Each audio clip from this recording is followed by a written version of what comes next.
Hi, this is Caroline Acock with the Instructional Technology Department, and I'm going to go through how to create assignments in PowerTeacher Pro Gradebook and also how to input those grades. I've borrowed a sign-on from a teacher, so if you are in a new term, such as now, this is the beginning of T3 or the third 9 weeks, you need to make sure that you have selected the correct term. I've had teachers in the past, and I've done it myself, select the wrong term and then the grades go on the wrong report card cycle. So first off, when you get in, just make sure you're on the correct term. If you go up to the top middle, you will see all of the classes that your teacher of record for. So there are 2 math classes here, one science, one social studies. So if I wanted a math assignment, I would click on math, grade 5. In just a minute, you're going to see how we can make this an assignment for both classes. So when I hit the create button, I will click on assignment. Here in the drop down menu, I'm going to see select classes. So this is where if I'm teaching two sections of the same class, I can click on math and math there. And so this assignment will apply to both classes.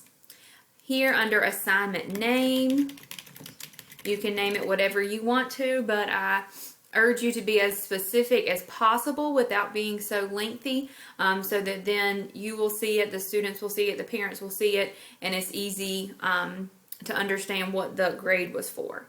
Under category, I believe that these are the only 2 that you're supposed to use: tests and projects and other assignments. And that goes along with how you set up your grade book at the very beginning. So I will click on tests and projects, points. It defaults as 100 points.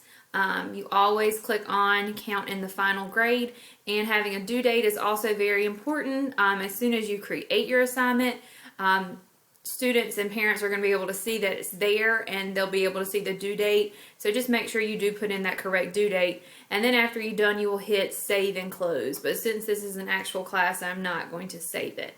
I'm just going to cancel out of it. So when you want to put in your grades, the next thing that you're going to do is hit on grading, and you can click on assignment list, which is here. There are no current assignments for this grading period, but if we switch to another grading period, we'll see that these are all the assignments that teacher created during term 2. So back to term 3, since we don't have anything yet, as soon as you created one, it would show up here. You would be able to click on that and then see the scores. Since this is an actual class, I'm not going to do that because it would bring up student data, which I'm not going to do. Another way that you're going to be able to input grades is if you click on grading and score sheet. So again, I'm not going to click on that since this is an actual class, but you will be able to see grades for each assignment, all from left to right. So if you had 10 grades, you'd be able to see basically a spreadsheet of all of those grades for those students. If you have any questions past what this video has to do with, please email me, cwacock@ncpschools.net. You can get in touch with me that way and just let me know if you have any questions.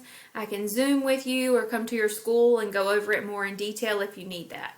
But I hope this was helpful, especially to our new staff just joining us. If you have any questions, don't hesitate to email me. Have a great day.